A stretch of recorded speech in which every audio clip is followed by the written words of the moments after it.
मेरे प्रिय, सुबह तुम जैसे ही सोकर उठे, मैं तुम्हारे बिस्तर के पास ही खड़ा था। मुझे लगा कि तुम मुझसे कुछ बात करोगे।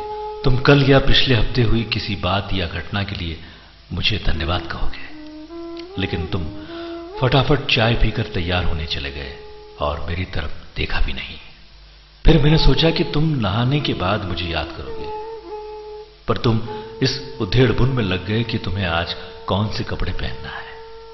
फिर जब तुम जल्दी से नाश्ता कर रहे थे और अपने ऑफिस के कागज इकट्ठा करने के लिए घर में इधर से उधर दौड़ रहे थे, तो भी मुझे लगा कि शायद अब तुम्हें मेरा ध्यान आएगा, लेकिन ऐसा नहीं हुआ।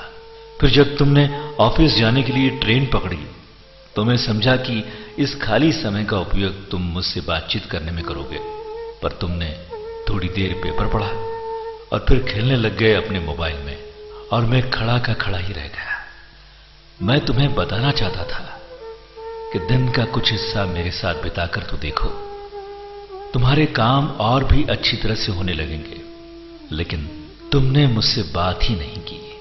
एक मौका ऐसा भी आया जब तुम बिल्कुल खाली थे और कुर्सी पर पूरे 15 मिनट यूं ही बैठे रहे, लेकिन तब भी तुम्हें मेरा ध्यान नहीं आया।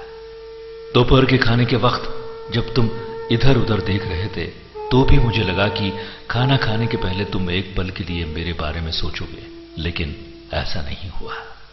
दिन का अब भी काफी समय बचा था। मुझे लगा कि शायद इस बचे समय में हमारी बात हो जाएगी, लेकिन घर पहुंचने के बाद तुम रोजमर्रा के कामों में व्यस्त हो गए। जब वे काम निपट गए तो तुमने टीवी खोल लिया और घंटों टीवी देखते रहे। देर रात तक कर तुम बिस्तर पर आ लौटे। तुमने अपनी पत्नी, बच्चों को शुभ रात्रि कहा और चुपचाप चादर ओढ़कर सो गए। मेरा बड़ा मन था कि मैं भी तुम्हारी दिनचर्या का हिस्सा बनूं, तुम्हारे साथ कुछ वक्त बिताऊं, तुम्हारी कुछ सुनूं, तुम्हें कुछ सुनाऊं, कुछ मार्गदर्शन करूं तुम्हारा, ताकि तुम्हें समझ आए कि तुम किस लिए इस धरती पर आए हो और किन कामों में उलझ गए हो। लेकिन तुम्हें समय ही नहीं मिला और मैं मन मार कर ही रह गया। मैं तुमसे बहुत प्रेम करता हूं।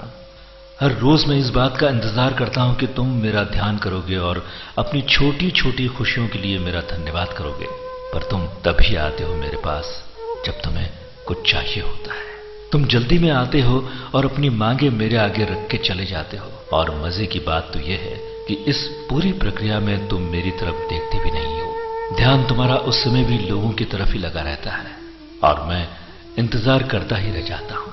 खैर, कोई बात नहीं, हो सकता है कल तुम्हें मेरी याद आ जाए, ऐसा मुझे विश्वास है और मुझे तुम में आस्था है।